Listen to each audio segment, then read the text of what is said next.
Hello and welcome to all of you. आप सभी का स्वागत है एनसीईआरटी की सीरीज़ में। आज हम बात करेंगे क्लास 6 एनसीईआरटी की हिस्ट्री पर, जिसमें हम पहला चैप्टर पढ़ेंगे आज।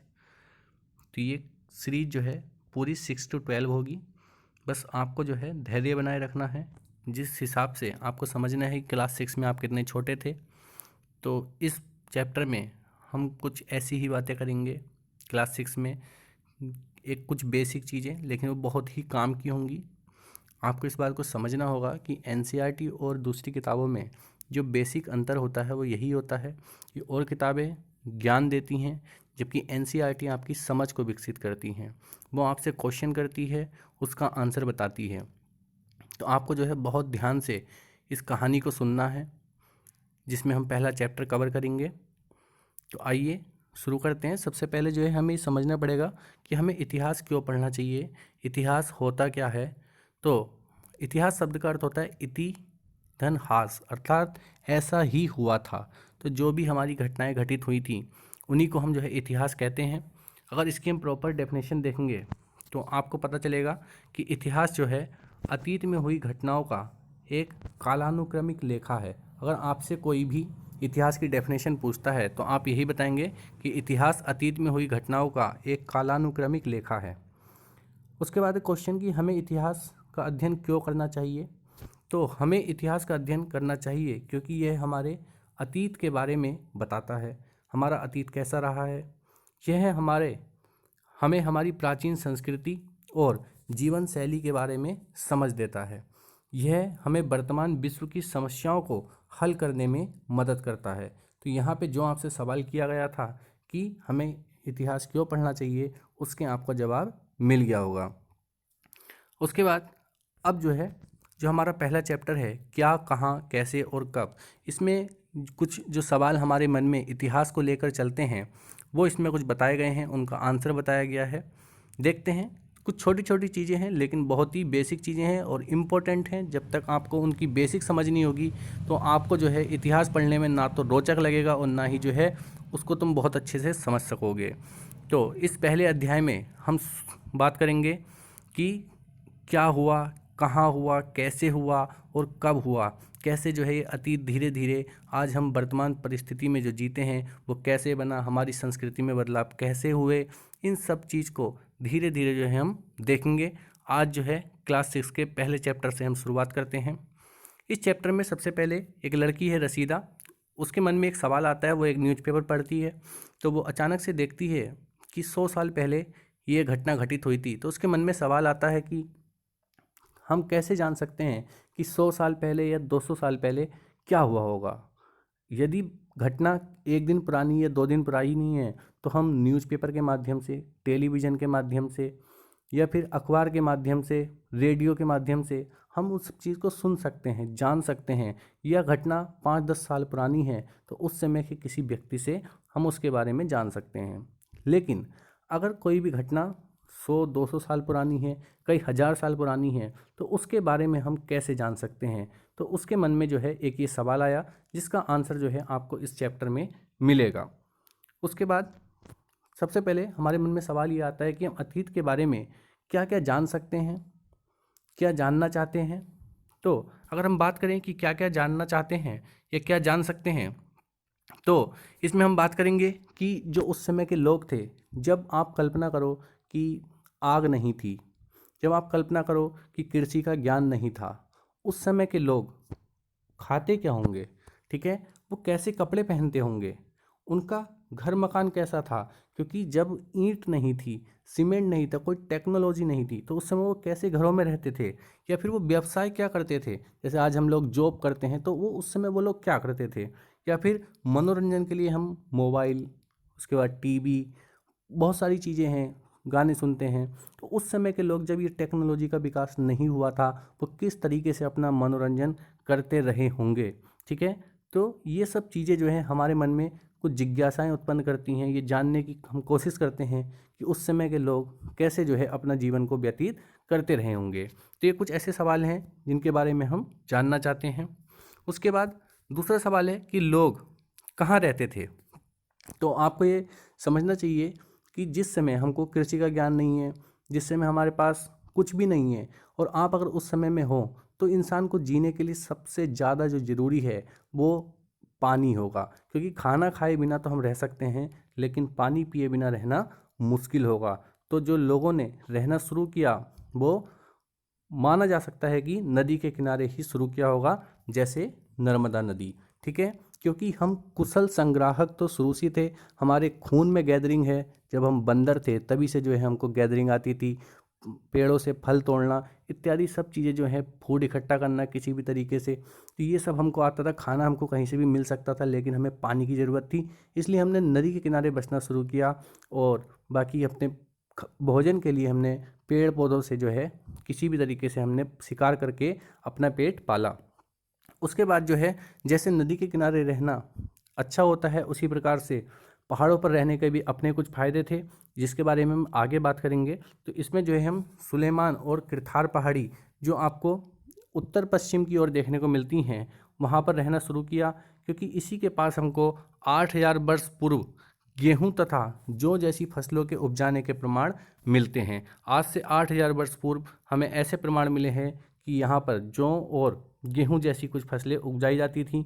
उसके बाद यहाँ से हमको पशुपालन के प्रमाण मिले हैं, जिसमें भेड़, बकरी, गाय, बैल आदि को जो है पालते रहे होंगे। उसके बाद हम बात करें पहाड़ियों में ही, तो हमको गारो और विंध्य पहाड़ियाँ की चर्चा मिलती है। गारो पहाड़ी आपको मेघालय में देखने को मिलेंगी, जबकि विंध्य पहाड़ी हमको एमपी में देखने को मिलती हैं। विंध्य पहाड़ी के उत्तर में सर्वप्रथम चावल उपजाए जाने का प्रमाण हमको मिलता है। तो ये कुछ प्रमाण हमको मिले हैं, जिनके आधार पर हम कह सकते हैं कि जो लोग थे वो नदी के किनारे या फिर पहाड़ों पर रहते थे। उसके बाद आगे बात करें तो आप सिंधु और इसकी सहायक नदी को कैसे भूल सकते हैं, क्योंकि यहीं पर जो है हमारी प्रथम नगरीय क्रांति सिंधु घाटी सभ्यता का उदय होता है। और आज से 4700 वर्ष पूर्व हमको कुछ आरंभिक नगरों के प्रमाण देखने को मिलते हैं। इसके कई सारे नगर आपने देखे होंगे, मोहनजोदड़ो, हड़प्पा, धोलावीरा, राखीगढ़ी, ये सब जो है आपको देखने को मिले। उसके बाद धीरे धीरे जो ये नगरीय सभ्यता थी ये पूर्व की ओर विकसित होने लगी, और 2500 वर्ष के आसपास जो है, आज से 2500 वर्ष पूर्व की हम बात करें तो गंगा और सोन नदी के किनारे एक हमको विशाल साम्राज्य मगध देखने को मिलता है। इसी की तरह और भी महाजनपद बज्जी, कौशल आदि के प्रमाण हमको देखने को मिलते हैं। तो ये लोग जो है पूर्व की ओर शिफ्ट होने लगे। देखते हैं, आप इसको एक बार मैप में समझ लीजिए। ये सुलेमान और किरथार पहाड़ी हैं, जहाँ से हमें 8,000 ईसा पूर्व के जो हैं गेहूं और जौ उपजाने के प्रमाण मिलते हैं। उसके बाद ये आपको विंध्य पहाड़ी दिख रही हैं, इसी के उत्तर में चावल के उपजाए जाने के हमें प्रमाण मिलते हैं। ये हमारी गारो पहाड़ियाँ हैं, ये हमारी सिंधु नदी है, उसकी सहायक नदियाँ हैं, जहाँ पर जो हमें पहली बार नगरों को देखने को मिलता है। तो व्यक्ति जो है एक स्थान से दूसरे स्थान पर भ्रमण कर रहा है, एक स्थान से दूसरे स्थान पर जा रहा है।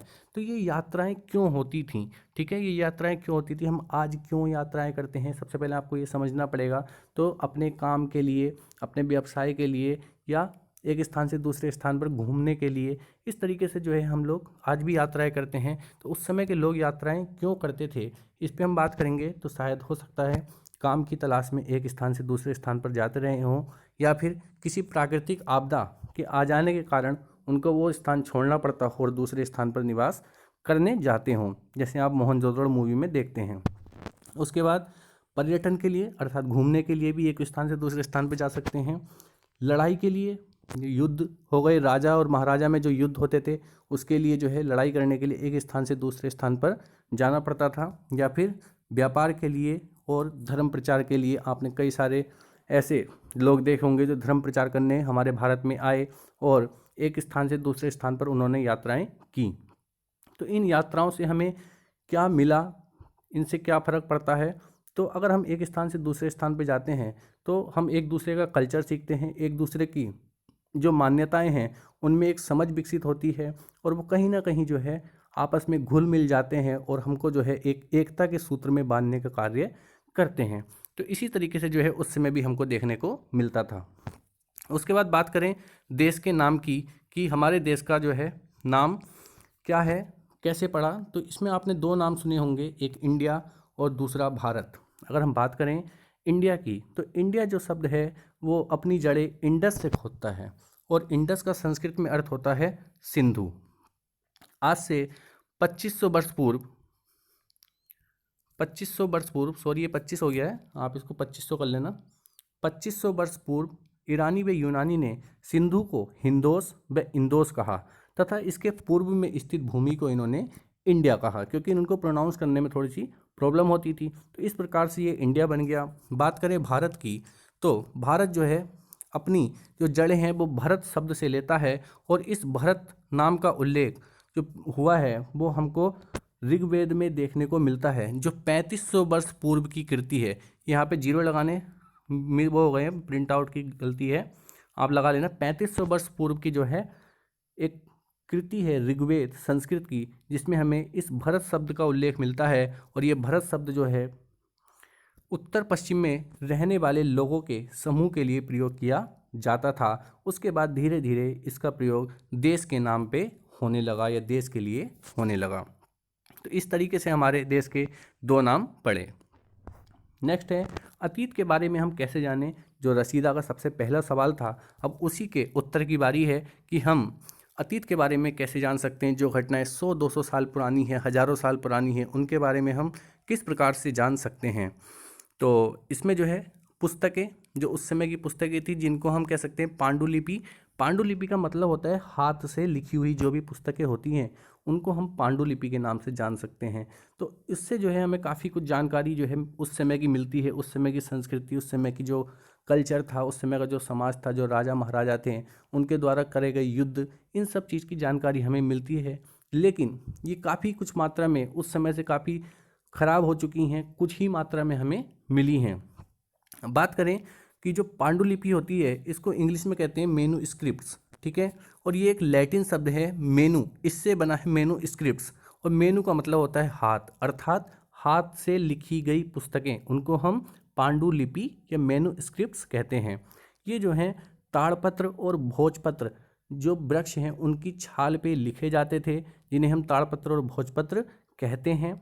इनसे हमें क्या पता चलता है, तो वही धार्मिक मान्यताएं, राजाओं का जीवन, औषधि और विज्ञान आदि के बारे में पता चलता है। इनकी भाषा की अगर हम बात करें तो ये हमको संस्कृत में, प्राकृत में और तमिल में देखने को मिलती हैं। प्राकृत उस समय के आम लोगों की भाषा थी, जो आम जन थे उन लोगों की भाषा जो है उस समय प्राकृत हुआ करती थी।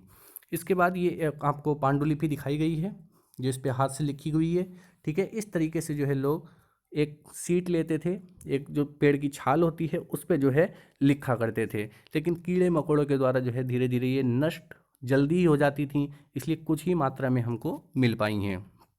नेक्स्ट है दूसरा जो तरीका है जो अतीत के बारे में जिससे हम जान सकते हैं, वो है हमारा अभिलेख। अभिलेख क्या होते हैं, इस पर अगर हम बात करें तो पत्थर या धातु की कोई भी एक सीट जो चादर होती है, उस पर उत्कीर्ण जो लेख होते हैं उसको हम अभिलेख कहते हैं, जो पत्थरों पे लिखा जाता है या धातु की किसी चादर पे लिखा जाता है। इसमें क्या होता है, इसमें शासकों की विजय का वर्णन मिलता है, जनता को जो शासक आदेश देते हैं उनका बारे में पता चलता है, राजा रानी का वर्णन होता है। इस तरह की तमाम सारे आदेश और उस समय के जो शासकों की लड़ाइयाँ थी, जो उनकी विजय थी, जो भी उनकी उपलब्धियाँ थी, उन सब के बारे में हमें इनसे जानकारी मिलती है। आपने सुना होंगे अशोका के जो आपको अभिलेख मिले हैं बहुत अधिक मात्रा में। तो इसमें इसके कुछ लाभ हैं, इसकी कुछ कठिनाई हैं। तो जैसे लोग कहते थे पुराने ज़माने में कि पत्थर की लकीर, पत्थर की लकीर का मतलब हो गया कि जो कभी ना मिटने वाली हो। तो अगर पत्थर पे आप लिखोगे तो वो उसको मिटाना जो है नामुमकिन सा है। तो इसी तरीके से इसके लाभ हैं कि इस पर एक बार लिख दिया जाता था, वो हमेशा के लिए जो है चलता रहता था। और इस पर कुछ कठिनाइयाँ भी हैं, क्योंकि इसको लिखना जो है बहुत ही मुश्किल है। उसके बाद दूसरी बात यह है कि उस समय की जो भाषाएं थी, जो लिपि थी, उसको पढ़ पाना बहुत ही ज़्यादा मुश्किल है, कॉम्प्लिकेटेड है। इस वजह से इसके कुछ लाभ भी हैं और कुछ हानियाँ भी हैं। यहाँ पे आपको जो है ये अशोक का एक अभिलेख दिखाया गया है। ये जो है कांधार में आपको मिला है, अफगानिस्तान में, जिसमें जो है अरामाइक लिपि का जो है प्रयोग किया गया है। तो इस तरह के कुछ पत्थर पे इंस्क्रिप्शंस जो है लिखे जाते थे, कुछ लेख लिखे जाते थे, जिन्हें हम अभिलेख कहते थे। उसके बाद बात करें कि इतिहास के स्रोतों का अध्ययन क्यों किया गया, ठीक है, कैसे जो है हमने इनका अध्ययन कर लिया। तो इसके लिए आपको जो है समझना होगा कि इतिहास का अध्ययन करने के लिए दो प्रकार के जासूस हमारे पास होते हैं। एक को हम कहते हैं पुरातात्वविद और दूसरे को कहते हैं हम इतिहासकार। तो इसमें हम बात करें कि जो हमारे पुरातत्वविद होते हैं वो क्या होते हैं कि पत्थर, ईंट, चित्र, मूर्तियाँ, भवन जो उस समय के होते हैं उनके खुदाई करते हैं, उनको निकालते हैं, उसके बाद उनसे एक ताना बाना बुनते हैं, उनका प्रयोग करके एक इतिहास लिखने की कोशिश करते हैं और बताते हैं कि उस समय जो है क्या क्या चीज़ें रही होंगी। जैसे कि एक जासूस होता है कि उसको जो भी सबूत मिलते हैं उसके आधार पे वो ये निर्णय करता है कि जो है उस समय क्या क्या क्या हुआ होगा। तो इसी प्रकार से पुरातत्वविद भी जो है इसी प्रकार से खुदाई में जो भी चीज़ें उनको मिलती हैं, औजार मिलते हैं, जो भी बर्तन मिलते हैं, जो भी उस समय की कुछ भी अगर कुछ मिलता है तो उससे क्या करते हैं वो एक कहानी सी बनाते हैं और उसके बाद बताते हैं कि हमारा इतिहास उस समय कैसा रहा होगा। बहुत ही कठिन काम है ये करना, ठीक है। उसका इतिहासकार क्या होते हैं? इतिहासकार वो होते हैं जो इनके द्वारा दी गई सूचनाओं को स्रोतों के रूप में प्रयोग करते हैं और इतिहास का लेखन करते हैं और उस इतिहास को लिखते हैं, तो उसको हम इतिहासकार कहते हैं। जो पुरातत्वविद होते हैं उनके द्वारा दी गई जानकारियों को इतिहासकार जो है स्रोतों के रूप में लेते हैं और इतिहास लेखन में जो है उनका प्रयोग करते हैं, तो उनको हम इतिहासकार कहते हैं। नेक्स्ट है, बात करें जैसे इस तरह का कुछ चित्र अगर उनको मिलता है खुदाई में तो वो क्या कहेंगे कि ये जो है एक परफेक्ट सर्किल है। परफेक्ट सर्किल है इसका मतलब कि उस समय चाक का प्रयोग होता था। इसका मतलब वो लोग जो है चाक से परिचित थे या फिर जो है पहिए के बारे में वो लोग जानते थे। इसी तरीके से कुछ वहाँ से मोहरें मिली है, मोहर पे कुछ चित्र होते थे, उसके द्वारा वो जानकारी लगाते थे कि हो सकता है कि वो इसका प्रयोग इस चीज़ के लिए करते रहे होंगे, ठीक है। तो इस तरीके से जो है कुछ जानकारियाँ एकत्र करके जो है इतिहास को लिखा जाता है और उसके बाद हम उसका अध्ययन करते हैं। नेक्स्ट है, बात करें पुरातत्व होता क्या है। पुरातत्व की बात करें तो पुरातत्व का मतलब होता है स्थलों की खुदाई और भौतिक अवशेषों के विश्लेषणों के माध्यम से मानव इतिहास और प्रागइतिहास का अध्ययन ही क्या होता है, हमारा पुरातत्व होता है। और मैंने आपको बताया है कि जो पुरातत्वविद होते हैं वो कलाकृति, शिलालेखों, सिक्कों जैसे स्रोतों का उपयोग करते हैं, ठीक है। और हाथ से लिखी किसी भी हस्तलिखित या अतीत के किसी अन्य लिखित रिकॉर्ड को हम साहित्यिक स्रोत के रूप में जानते हैं। साहित्यिक स्रोत दो प्रकार के होते हैं जिसमें धार्मिक साहित्य और धर्मनिरपेक्ष साहित्य होता है। धार्मिक साहित्य का मतलब ये हुआ कि वो किसी न किसी धर्म से जुड़ा होता है। जैसे आपने नाम सुना होगा बौद्ध धर्म का, जैन धर्म का, ठीक है, वैष्णव धर्म का। ऐसे कई धर्म आए, उनकी अपनी अपनी कुछ पुस्तकें हैं जो उस समय के समाज कल्चर के बारे में हमको बताती हैं, ठीक है। तो वो धार्मिक साहित्य हो गए। उसके अलावा जो दरबार में रहने वाले कवि इतिहासकार होते थे वो अपनी कुछ पुस्तकें लिखते थे जो किसी धर्म से ना जुड़ के, धर्म विशेष से अलग होके वो आपको उस समय के वास्तविक समाज की जानकारी देते थे, सभी धर्मों के बारे में बताते थे, या हो सकता है किसी धर्म को ना लेके उस समय के समाज के बारे में ही वर्णन करते थे। तो उनको जो है हम धर्मनिरपेक्ष साहित्य कहते हैं। उसके बाद हम बात करें अतीत एक या अनेक, ठीक है। इस चैप्टर का, इस बुक का जो नाम है वो अतीत से ही है। तो इसमें जो अतीत शब्द है वो एक बहुवचन शब्द के रूप में लिया गया है, ठीक है, क्योंकि अलग अलग समूह के लोगों के लिए इस अतीत के अलग अलग मायने थे। क्योंकि उस समय एक राजा बना, दूसरा राजा बना, सबने अपनी अपनी उपलब्धियां हासिल करी, तो राजाओं का एक अलग इतिहास है, उनकी एक अलग श्रृंखला में देखने को मिलती है। उसके बाद कृषकों की बात करें तो पहले लकड़ी का हल आया, फिर लोहे का हल आया। तो इस तरीके से जो कृषक हैं धीरे धीरे कृषि का विकास हुआ। तो कृषकों की एक अपना अतीत है, राजाओं का एक अपना अतीत है, दोनों आपस में अलग हैं। व्यापारियों का अपना अतीत है, पशुपालकों का अपना अतीत है। तो सभी का अतीत जो है अपना अपना अलग होता है। बस जो राजा रानी हैं उस समय के उनके अतीतों के बारे में हम ज़्यादा जान सकते हैं क्योंकि उनके बारे में हमें ज़्यादा जानकारियाँ मिलती थीं, जबकि बाकी के बारे में हमें कुछ कम जानकारियाँ मिली हैं और उनके बारे में अभी भी बहुत कुछ जानना शेष है। तो यहाँ जो अतीत शब्द है वो एक बहुवचन के रूप में लिया गया है। नेक्स्ट है, इतिहास के समय के फ्रेमवर्क की बात करें तो इसमें मैं आपको ऐसे ही समझा देता हूँ। इतिहास में जब आप कोई बुक पढ़ेंगे तो आप उसमें देखेंगे एक लिखा होता है BC, एक लिखा होता है AD, ठीक है। तो BC का मतलब होता है, AD मतलब होता है एनो डोमिनी, बिफोर क्राइस्ट। BC मतलब होता है बिफोर क्राइस्ट, AD मतलब होता है एनो डोमिनी। BC को हम ईसा पूर्व कहते हैं और AD को हम ईसवी कहते हैं, ठीक है। इसका मतलब क्या होता है कि BC मतलब हो गया कि यीशु मसीह के जन्म से पूर्व, बिफोर क्राइस्ट, ठीक है। यीशु के जन्म के पूर्व की घटनाओं को हम BC, और AD का मतलब होता है ईशा के जन्म के बाद, जब ईशा मसीह का जन्म होता है उनको हम एक AD मानते हैं, उसके बाद की घटनाओं को हम AD कहते हैं, ठीक है। तो आपको जो है ये सब चीज़ें पता होंगी। इसके बाद जो है इतिहास की इन्हीं फ्रेमवर्क की वजह से हम इतिहास की समय रेखा को 3 चरणों में बांटते हैं, जिसमें आता है प्राग इतिहास, आद्य इतिहास और इतिहास। प्राग इतिहास में क्या होता है कि आपको पुरातत्व और लिखित दोनों ही साक्ष्य आपको नहीं मिलते हैं। पुरातत्व मैंने आपको बता दिया, जो भी खुदाई में जो भी सामान मिला है उन सबको हम पुरातत्व के रूप में लेते हैं। और लिखित साहित्य का मतलब हो गया कि जो भी लिखित स्रोत होते हैं, जो भी बुक वगैरह होती है, जो पांडुलिपियाँ हैं, अगर वो कुछ भी जो है हमको उस समय का नहीं मिलता है तो उस समय के काल को हम प्राग इतिहास कहते हैं। आद्य इतिहास या प्रो हिस्टोरिक का मतलब होता है कि हमको स्रोत तो मिलते हैं उसमें, लेकिन हम उस समय के जो लिखित स्रोत हैं उनका उपयोग इतिहास लेखन में नहीं करते हैं, क्योंकि हम उनकी लिपि को नहीं पढ़ पाए हैं। जिसका सबसे अच्छा उदाहरण आपको सिंधु घाटी सभ्यता देखने को मिलती है। और इतिहास का मतलब होता है कि जिसमें हमने जो पुरातत्व और साहित्यिक दोनों ही स्रोतों का उपयोग करके जिसका लेखन किया है वो हमारा इतिहास है। ठीक है, जैसे गुप्तों का इतिहास आप पढ़ते हैं तो उस समय के दोनों ही चीज़ें जो भी उसमें लिखा गया है वो भी हमने उसका उपयोग किया है, और जो भी हमको पुरातत्व जो भी खुदाई में वहाँ के अभिलेख वगैरह मिले हैं उन सब का उपयोग हमने इतिहास लेखन में किया है, इसलिए उसको हम इतिहास के नाम से जानते हैं। नेक्स्ट है रोसेटा, मिस्र। सभी एनसीईआरटी के जितने चैप्टर हैं उनके लास्ट में एक कहानी दी गई है, एक किसी प्लेस के बारे में बताया गया है जो बाहर का है। तो इसमें जो है रोसेटा मिस्र के बारे में बताया गया है पहले चैप्टर में। इसमें जो है एक लेख है जो 3 भाषाओं और 2 लिपियों में, यूनानी तथा मिस्री में है। ठीक है, हमको मिस्री नहीं आती थी, फिर भी हमने यूनानी की मदद से उसको समझने की कोशिश करी और पता लगाया कि इसमें राजाओं व रानियों के छोटे छोटे फ्रेमवर्क दिखाए गए हैं, जिनको जो है कारतूस कहा जाता था। इस कारतूस में जैसे एल अक्षर है उसको शेर से दिखाया गया है, ए अक्षर है उसको चिड़िया से दिखाया गया है। तो एक बार जब इनकी पहचान उनको हो जाती है तो उसको समझना और पढ़ना थोड़ा इजी हो जाता है। ठीक है, उसके बाद हम बात करें आगे, तो ये लास्ट आपको बस इसको समझना है कि जैसे यहाँ पे 2021 है, हम 21वीं सदी में जी रहे हैं। आज से जो है लगभग 2100 साल पहले यहाँ पे जो है ईसा मसीह का जन्म होता है। ठीक है, इसके बाद ये सब एडी है, इसके पीछे सब बीसी है।